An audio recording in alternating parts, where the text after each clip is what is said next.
एक जगदेव बाबू, उपेंद्र नाथ वर्मा और तमाम लोगों की संघर्ष की भूमि रही है।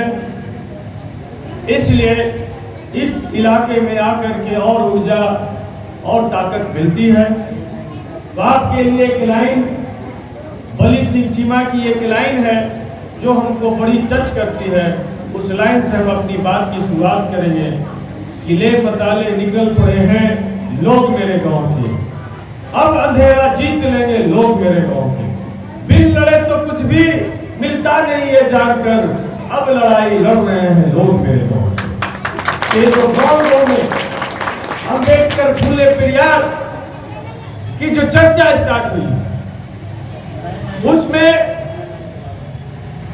एक कई हजार साल का एक संघर्ष है कि आज गुरुआ जैसे एक सुदूरवर्ती, एक पिछड़े हुए इलाके में हम इतना बड़ा मंच लगा करके, हम अपने समाज के इतने बड़े नायकों को बैठा करके हम एक मंच लगा करके हम अम्बेडकर फूले पेरियार, ललन सिंह यादव और तमाम लोगों को जगदेव बाबू पे हम चर्चा कर रहे हैं।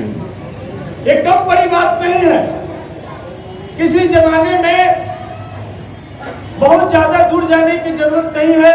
आज से 10, 15, 20 साल पहले यदि आप अम्बेडकर का नाम लेते तो लोग नहीं जानते थे कि अम्बेडकर कौन है। यदि आप ललन सिंह यादव का नाम लेते तो लोग नहीं बता पाते कि ललन सिंह यादव कौन है। आज भी बहुत लोग नहीं जानते हैं कि ललन सिंह यादव कौन है। हम लोग लालू यादव जी को जानते हैं, मुलायम सिंह यादव जी को जानते हैं, शरद यादव जी को जानते हैं, लेकिन हमारे क्रांतिवीर ललन सिंह यादव को नहीं जानते। उनके इतिहास को जो आप लोगों ने बीड़ा उठाया है कि जन जन तक पहुंचाने का, इस सैल्यूट के लिए आप सैल्यूट के योग हैं कि इस बीड़ा को आप गांव में पहुंचाने का आपने बीड़ा उठाया है। क्रांति को सिर्फ पत्थर तोड़ने वाला मुसर जाति के रूप में हम जानते हैं। ये तमाम जो हमारे महापुरुषों की जो विरासत है, हमारी जो स्वर्ण विरासत है, आइडिया ऑफ इंडिया का जो विरासत है, उस विरासत पे आज हम चर्चा कर रहे हैं। इसके लिए इस इलाके के हम ललन पासवान जी, जो हम सब लोग के गुरु जी रहे हैं, या इंजीनियर नागेंद्र यादव जी को हम धन्यवाद देते हैं कि आपने निरंतर किसी के परवाह किए बगैर आप निरंतर इस प्रयास में रहे कि आप 2-4 लोगों ने इस कारवां को शुरू किया था, आज हजारों लोग आपके साथ चलने के लिए तैयार हो गए हैं। इसलिए साथियों, हम इन महापुरुषों के बारे में मंच लगा के चर्चा कर रहे हैं, लेकिन जो सदियों से जो चली आ रही जो लड़ाई थी इनकी, और गैर बराबरी की लड़ाई, हम मूल निवासियों की पहचान की लड़ाई, हम मूल निवासियों के अधिकार की लड़ाई, हम मूल निवासियों को धन और धरती राजपाट में हिस्सेदारी की लड़ाई, आज भी लड़ाई निरंतर जारी है। आज जब मनुवादियों को गहराई से जब पढ़ेंगे, समझेंगे, तो पता चलेगा कि हनुमान जी, उनके तथाकथित धार्मिक ग्रंथों में हनुमान जी हिमालय उठा करके और संजीवनी ले आए थे। मतलब इतना टेक्नोलॉजी उनके धार्मिक ग्रंथों में था, लेकिन एक संडास वो नहीं बना पाए थे, एक शौचालय वो नहीं बना पाए थे। एक शौचालय वो बनाए थे कि हम पैखाना करेंगे, और एक जात डोम बनाए थे कि तुम माथा पे ढोने का काम करना। ये है उस समय का टेक्नोलॉजी, ये है ब्राह्मणवाद का टेक्नोलॉजी कि एक पुष्पक विमान वो बनाए, लेकिन बैलगाड़ी का पहिया इस देश में नहीं बना। इस देश में एक जात बना, कहार बना, जो बड़े लोग को कहीं जाना होता था तो अपने कंधा पर लेकर के जल्दी जल्दी चलन हो कहरवा सूरज के होई देर। इस देश में वॉशिंग मशीन नहीं बना, क्या बना? वाशन मैन बना, जिसको धोबी कहते हैं कि हम कपड़ा गंदा करेंगे, सिर्फ तुम्हारा काम है मेरे कपड़े को साफ करना। आप विश्लेषण कीजिए, इस देश में डॉक्टर नहीं बनाया, एक जात बनाया कि जब भी हमारे माई बहन के पेट में दर्द होवे चैमैनिया के बुला करके लाओ जल्दी, ओकरा तो यही काम है।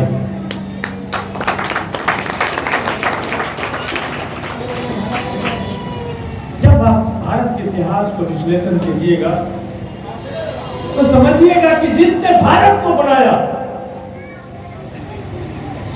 उसके भारत के स्वाभिमान में कोई जगह नहीं। ये जो आदिवासी भाई लोग जिनको एसटी कहते हैं, उन्होंने कई 100 साल प्रयोग किया होगा तो सेब खाने लायक है, गाजर खाने लायक है, मूली खाने लायक है, एक कंद मूल की तमाम चीजों को खोज किया होगा। ये मुर्गा जो हम आज बना के खा रहे हैं, ये मुर्गा पहले लोग कच्चे खाता होगा, फिर पका के खाना शुरू किया होगा, फिर उसमें मंगरेला जवाइन गोल की डाल के खाना शुरू किया होगा। ये तमाम एक मुर्गा का रेसिपी बनाने में हजारों साल हमारे मूल निवासियों को लगा होगा। तब आज किचन में आप रेस्टोरेंट में जाते हैं और कहते हैं कि भैया एक कड़ाही मुर्गा दो। यहाँ तक पहुंचने में उन निवासियों ने कितनी कुर्बानियां दी होंगी, कितने शिकार हो गए होंगे, उनकी कहीं चर्चा नहीं मिलती। कि आज इस भारत के इतिहास का जातीय व्यवस्था का जब अध्ययन कीजिएगा तो चमार का बनाया हुआ चप्पल शुद्ध है, लेकिन चमार नहीं है। चमार का बजाया ढोल शुद्ध है, उसके ढोल के बगैर पूजा पाठ नहीं हो सकता है, लेकिन चमार शुद्ध नहीं है। कोयनी का यादव शुद्ध नहीं है, कोयनी का उपजाया हुआ बैगन भंटा शुद्ध है, लेकिन कोयनी शुद्ध नहीं है। चौधरी का उतारा हुआ ताड़ी शुद्ध है, चौधरी शुद्ध नहीं है। इस व्यवस्था को आप समझिए, यहाँ का जगह। इसलिए भाई लोग, हम साफ साफ बोलने आए हैं कि जब तक हम इस जातीय व्यवस्था के दंश को हम नहीं समझेंगे, तब तक हम जात जो मिटाने का सपना बाबा साहब ने देखा, संत रैदास ने देखा, पेरियार ने देखा, हम उस तरफ नहीं बढ़े। इसलिए भारत के मूल निवासियों, भारत के बहुजन समाज के लोगों, भारत के सरदारा, आप तमाम लोग से हम ये कहना चाहते हैं कि आपको इसलिए आप इतना मेहनत, इतना काम करते हुए अपमान वाला जीवन इसलिए जीते हैं कि आपके दिमाग में बिठा दिया कि पूर्व जन्म का पाप था, इसलिए जन्म में आप कष्ट करें। सारी चीजों को धर्म से जोड़ दिया गया, यहां तक कि बता दिया गया कि मनुष्य एक जगह से नहीं 4 जगह से जन्म लिया। मुंह से ब्रह्मा पैदा लिया, छाती से छत्री, कमर से वैश्य और पैर से भारत का मूल निवासी शूद्र पैदा लिया। और इस बात को बताया ही नहीं, हमने उस बात को मान भी लिया। जैसे कि हम एक उदाहरण देते कि अभी हम आ रहे थे तो गुरुआ मोड़ के पास में पूरा जाम लगा हुआ था। 6 ठो ई रिक्शा आपस में गुत्थम गुत्थी किए हुए था। तो हम बोले कि भाई जी कि जाओ गार्ड लोग खाली करो, प्रोग्राम में जल्दी जाना, देर हो रहा। गार्ड लोग जा करके बोले कि सर कोई संभव नहीं, कोई और रास्ता से चलिए। हमको लगा कि हमारा ऐसा 243 को विधायक है बिहार में और हमरो से रास्ता में साफ होगा तो केकरा से रास्ता साफ। हम उतर गए, जा करके देखे कि 6 ई रिक्शा गुत्थम गुत्थी है। हम उठाए एक रिक्शा को और मुंह बड़ा करके मुंह में डाल लिए। हमको लगा 5 लाख जनता के प्रति ताकत हमारा अंदर है, देखो रिक्शा भी ना निकल सकते हैं। निकल लिए, रास्ता साफ हुआ, बैठ के चला है। क्या एक बात विश्वास करने लायक है? नहीं। लेकिन हनुमान जी 6 को सूरज निकल गए, हम सदियों से विश्वास करते आ रहे हैं। ये सतीश दास कह रहा है, इसमें विश्वास नहीं है, लेकिन पंडित कह दिया तो हम सदियों से विश्वास करते आ रहे हैं। बात विश्वास का है। ये हम कहते हैं कि इसको मान लीजिए लालू प्रसाद यादव जी हैं, क्या आप मानिएगा? कोई मानिएगा लालू यादव है? अरे दशरथ मांझी मान लीजिए, कोई मानिएगा? अरे भैया जीतन मांझियो मान लीजिए, ना मानिएगा। लेकिन शादी में चौका में कहता है कि गोबर नहीं गणेश है। कितना लोग कहते हैं कि नहीं मानेंगे। अरे भैया इतना तो दिमाग लगाइए कि भैया गोबर के हम गणेश नहीं मानेंगे। गणेश के मूर्ति है हमरा ही, गणेश के फोटो है हमरा ही, ओकरा रखिए पंडित जी, हम गोबर के गणेश नहीं मानेंगे। इतना भी हिम्मत है। अरे भैया तो धन्यवाद देते हैं पंडित जी को कि गोबर के गणेश कह दिए। अगर गोबर के लड्डू कह देते तो भर भर में खा भी लेते। ब्राह्मणवादियों ने इस तरीके से दिमाग में भर दिया है कि उसको निकालते नहीं निकल रहा है। अभी बहुत सारी दीदी आई हैं ललित सिंह यादव की बात सुनने, अम्बेडकर की बात सुनने, पेरियार की बात सुनने। अभी कल पारण की होगी कर्मा करके। कितना लोग कर्मा कहला दीदी? हाथ उठाना, कोई दिक्कत के बात नहीं। कहलू ओकर पहले तीज भी करवे कहलू हो तो तीज करके LIC के प्रीमियम मर्दाना के भर देलू, कर्मा करके अपन भाई के प्रीमियम लाइफ इंश्योरेंस के भर देलू। अब अभी जितिया आवे तो सब बेटा के प्रीमियम भर देलू। तो तोहनी के जिए का अधिकार नहीं महिला लोग के। बेटा के बचा ही ले लू, मर्दाना के बचा ही ले लू, पति के बचा ही ले लू। तो तोहनी के बचे वाला कोई पर्व है कि नहीं? तो बात है ये विश्वास का। उसने ऐसा दिमाग में हमारा डाल दिया कि वो कितनों रगड़ने के बाद भी वो नहीं निकल। हमारे सामने ही बैठ के कहता है कि हमरा का चोर चमार समझला है। सामने विधायक जी भी चमार है तैयो कहे कि हमरा चोर चमार समझला है। धोबिया के छुअल खाइयो कि तोरा ही आइयो फिर द्वारा। हमको कहता है कि तेली के देखे से जबरे खराब हो जा भैया।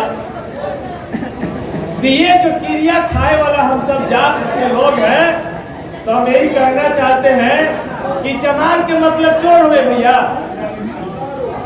आपसे पूछना चाहते हैं, लेकिन उदाहरण तो बना दिया गया।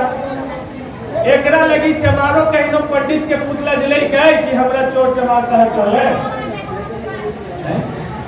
अरे भैया चमार तो वो आदमी हुआ है कि मरल चमड़ा के में से कटरनी से काट करके ऐसा इंजीनियर है चमार कि जूता और चप्पल बना देंगे कि जाड़ा गर्मी बरसात में हमारे पैर के सुरक्षा कर रहा है। और नहीं तो 10 लाख वाला मोदी जी के सूटवा बगैर फुटवा के सूट करते हैं भैया। नहीं चमार के ताकत, चमार के तो ताकत ये है कि मरल चमड़ा में से झिल्ली निकाल करके और ढोलक नाल तबला बना देंगे। अगर तो बुलेट पे जी जा चाहे हेलीकॉप्टर पे जी जा गाना गाते रहता है, कोई गाना सुनते हैं भैया। जिसकी महिलाओं ने इस सृष्टि में योगदान दिया, उसके पास में ऐसा कला, पहला मेडिकल साइंस का पहली डॉक्टर अगर कोई हुई तो उसका नाम है चमैन। अगर चमैन नहीं होती तो आधा आबादी पेट में मर जाता। कोई नर्सिंग होम वाले भैया नर्सिंग होम तो गाँव में हले वही पिगनी चमैन, डोमनी चमैन, फेकनी चमैन, ओकरा जो बुला के लाओ वही ना हले डॉक्टर। तो इसको जिसको सम्मान मिलना चाहिए, जो बगैर एक बोतल पानी चढ़ाइले, एक इंजेक्शन लगाइले, नॉर्मल डिलीवरी करा दे भैया, ओकरा इनाम मिले के चाहिए। तो हमारे दादी जा रही डिलीवरी के काम करे, कभी कभी हलवा खाई के लोग निकल जाए तो ले जाए तो बड़ी आदर भाव से। लेकिन वहाँ जब करैनी पुरैनी काट के निकला तो वही गले बुढ़िया किनारे जंगे सब इन्हें छुपा देते हैं। उस महिला को इनाम मिलना चाहिए था, लेकिन इस समाज ने हमेशा तिरस्कार करने लगा। इसलिए भाई ये जो मेहनत कश भारत का जो जातीय व्यवस्था में जो जात है, उनका भारत के निर्माण में योगदान है। जिनका कोई योगदान नहीं है, हम पे हुक्म चला रहा है। राम जी का मंदिर बन गया ना भैया। राम जी का मूर्ति ये बनाए, नितिन गडकरी बनाए कि मोहन भागवत बनाए है कि नरेंद्र मोदी बनाए? कि कोई शंकराचार्य बनाया? राम का मूर्ति कोई पत्थर कट्टी का रहने वाला कोई चमार बनाया भैया। लेकिन जब राम ने प्राण डाल दिया पंडित, तो उसके बाद उस चमार के जाए की भी इजाजत न। उस घंटी को किसने बनाया? हमारा ठठेरा भाई ने बनाया उस घंटी को। लेकिन मंदिर में टंग गए तो अपना छूने की इजाजत तो करना है। सीताराम मांझी अभी नॉमिनेशन करे से पहले राम जी के दर्शन करे गए थे। तो हम उनका बोलिए कि तो पहला आदमी है जेकरा मुख्यमंत्री रहला के बाद जीत कटे के लगी 1 करोड़ इनाम घोषित हो लो। खाली सत्यनारायण के सही बतिया तक तुम बोलते है सेकरा पर 1 करोड़ रुपया इनाम घोषित हो गलो जीतन से जा। अब तोरा दर्शने करे जाए लगी हलो तो राम मंदिर में काहे लगेला कि दशरथ मांझी के गहलो घाटी में जाके दशरथ मांझी के दर्शन करता ज्यादा। तो ये बात है और बड़ी उल्लेखनी के लगले चिराग पासवान जेकरा से सावा मिलता धरती छुआ है, संसद भवन कैसे न छुआई थी ये हमारा पता। इतना बांधले रहा दिन एगो अपन बाबूजी के नाम पर या संतोष मांझी जी मंत्री हथिन, जीता चाचा भी मंत्री हथिन। एगो जीताराम मांझी जी के नाम पर या संतोष मांझी जीताराम मांझी के नाम पर, चिराग पासवान और विलास पासवान के नाम पर एगो राम मंदिर के बाहर में प्रसादी के दुकान खाली नाम लिख करके टांग देती। तो इनके प्रसादी पर फफूंदी पड़ जाए कि ना भैया कोई खरीदता है। ये है जात बात, ये है ब्राह्मण बात, ये है छुआछूत के दंड। भारत में प्रथम जातीय जनगणना 1931 में हुई तो डॉक्टर अंबेडकर की बड़ी भूमिका थी। जिनके साथ छुआछूत का भेदभाव होता था, जिनसे सावा बीता धरती, जिनके परछाई से लोग छुआते थे, जिनके क्रिया लोग खाते थे, उन तमाम जातियों को जमा करके डॉक्टर अंबेडकर ने एक शब्द नाम दिया कि जो छोटे छोटे जातियां हैं उनको हम एक जाति बनाते हैं, उसका नाम लेते हैं अनुसूचित जाति। संतरा देखला है ना, संतरा ईसान भुइया चमार दुसार जो भी हलफोर बसफोर डोम सब के सरिया के अनुसूचित जाति के ऊपर से छिलका लगा दे कठिन कि सब एक हो जाते थे कि अपन लड़ाई लड़ लेते। लेकिन आजादी के 78 साल बाद भी वो छिलकावा निकाला हटावा दिन में एक अनुसूचित जाति न निकला है। अंदर से जीताराम मांझी निकला है, तो अंदर से चिराग पासवान धरती कूदे आसमान करते निकला है, तो फिर सतीश दास निकला है। तो जब तक हम जो बाबा साहब ने हमको अनुसूचित जाति जो बनाया था, वो अनुसूचित जाति अगर हम बन के नहीं रहेंगे तो 10% वाला हमका राज करता है। वही बीमारी ओबीसी में है, ओबीसी में भी वही बीमारी है। बाबा साहब ने नाम दिया पिछड़ी जाति। जो विकास में पिछड़ गया, शिक्षा में पिछड़ गया, आर्थिक स्थिति में पिछड़ गया, उसको उन्होंने पिछड़ी जाति का नाम दिया। लेकिन कोई अपने के पिछड़ी जाति कहले तैयार है भैया, यहाँ ये दुवंशी सेना बनावे में लगल है। तब हुआ एगो लिखे एगो पढ़ हमरा मिलून डांगी छतरी महासभा, डांगियो छतरी हो गई भैया, तुम्हारी कहाँ बहाल होते हैं सोच ठीक है। तो कोई दांगी में फूलल है, तो कोई कोयरी में फूलल है, तो सोना में फूलल है, तो कोई गरेड़ी में फूलल है। इसीलिए 10% वाला तो हनी पे राज करे थे, हनी पे राज करे थे। और जो दिन हम अपने आप के जो 60% लेकर देश में आबादी है, वो अपने आप के पिछड़ी जाति मान लेते हैं, भारत में कोई दूसरा राज न कर देते, वो मुखिया को बात बता। इसीलिए जब हमसे कोई पूछता कि कौन जाति भैया, तो हम बोलते हैं अनुसूचित जाति। तो बोलते हैं अनुसूचित जाति में कौन जाति है? हम तो सीओ साहब बता रहे हुए जाति प्रमाण पत्र बनाए। तब कहते हैं कि हम लोग से ज्यादा कोई जाग गए हैं, इसीलिए सत्यनारायण का कथा हम लोग के यहाँ ज्यादा हो रहा है। रामस्वरूप वर्मा जगदेव बाबू को तो सब श्रद्धांजलि दे ही दिए हैं, ठीक है। इसीलिए अभी सब बात के कोई मतलब रह बद्धी पहनने थैया है, छठ वाला बद्धी, मेला वाला बद्धी, तो ब्राह्मण एक दिन बाद नहीं न दे तो ठीक है। तो इसीलिए आप तमाम लोग से हम यही कहना चाहते हैं कि आपसे आगे, ओबीसी से आगे आज के डेट में बाबा अंबेडकर को मानने वाले उनके अनुसूचित जाति के समाज आगे निकले। वो अपने मुद्दों पे दो बार भारत को बंद कर दिया, चाहे 2 अप्रैल 2018 हो या फिर 21 अगस्त 2024 हो। अपने मुद्दों पे अगर किसी नेता के नेतृत्व में समाज आगे आकर के पूरा भारत को बंद करने का काम किया, लेकिन ओबीसी एगो जिला भी बंद करेगा भैया। अभी मुखिया जी से पूछो गुरुआ बंद करेगा कि नहीं? सुप्रीम कोर्ट और हाई कोर्ट आरक्षण पे रोक लगा दे को, कोई सड़क पर उतर ला सेम। इससे शर्मिंदगी के बाद का से ज्यादा शर्म का कोई बात नहीं। आज सावन के महीना खत्म हो गए, 90% के 90% बच्चा कांवर लेकर के बाबा धाम जाए था और 10% के 90% बच्चा यूनिवर्सिटी और कॉलेज और सेंट्रल यूनिवर्सिटी जाए थे। तो तरक्की केकरा होते?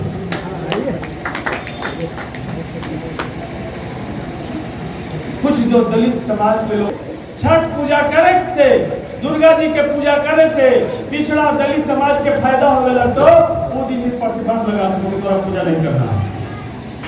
वो जाने तो कि एकरा तो पूजा हो फायदा है ना, ये जो चढ़ावा चढ़ते ओकरा से तो हमरे फायदा है।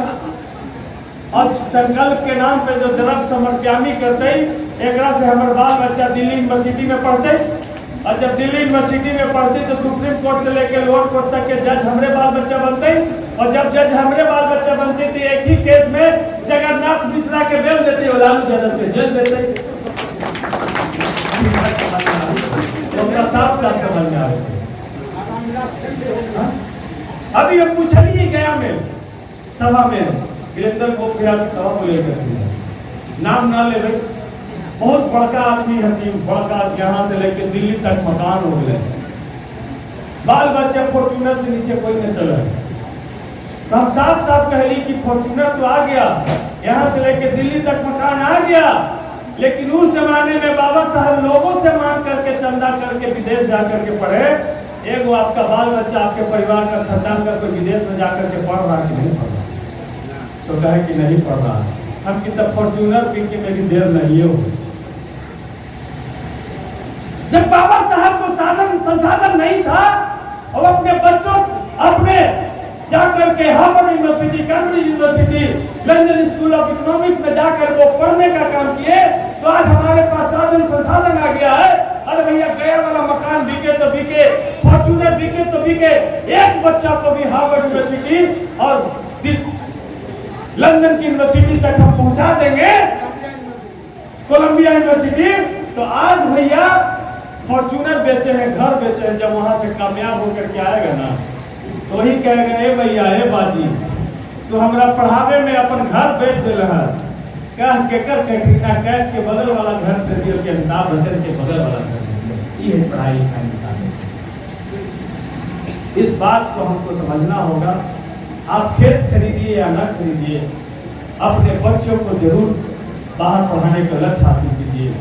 आप भोज भंडारा बंद कीजिए, जो भोज में पैसा बचे आप अपने परिवार के सबसे गरीब बच्चे को उसी पैसा से दिल्ली भेज दीजिए, आपका परिवार समाज आगे बढ़ जाएगा।